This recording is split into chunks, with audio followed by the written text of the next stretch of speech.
민선 7기가 이제 1년밖에 남지 않았습니다. 이용섭 광주시장과 김영록 전남지사는 지난 3년의 성과를 자평하고 앞으로의 각오를 밝혔습니다. 하지만 서로 다른 셈법으로 한 발짝도 나가지 못하고 있는 시도 상생에 대한 언급은 피해갔습니다. 보도에 최성윤 기자입니다. 이용섭 광주시장은 지난 3년 쉼없이 달려왔다며 오는 9월 완성차 생산을 앞둔 광주형 일자리, 90여 개 기업 유치로 각광받고 있는 인공지능 중심도시 조성은 물론 경제자유구역 지정 등을 대표적 성과로 자평했습니다.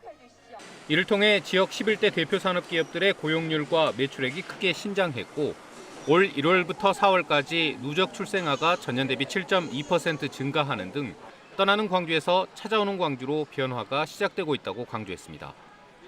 하지만 최근 동구 건축물 붕괴 사고로 무고한 시민이 희생된 것은 뼈아프다며 남은 1년의 각오를 다졌습니다. 민선 7기 남은 1년, 초심을 잃지 않고 시민 안전과 행복, 그리고 새로운 광주 미래를 여는 일에 시정 역량을 집중하겠습니다. 김영록 전남도지사는 취임 이후 가구당 소득 증가와 미래 비전 제시를 성과로 꼽았습니다. 세계 최대 규모의 해상풍력 발전단지 조성, 한국에너지공대 설립 등을 통해 예산 10조 원 시대를 열었다는 겁니다.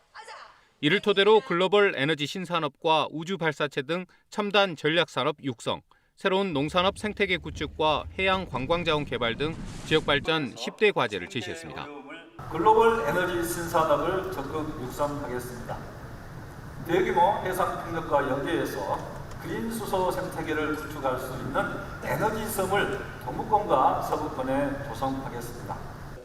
하지만 지난 1년 뜨거운 화제였던 행정통합과 공항 이전 등 시도 상생 논의에 대해선 두 광역단체장 모두 말을 아꼈습니다.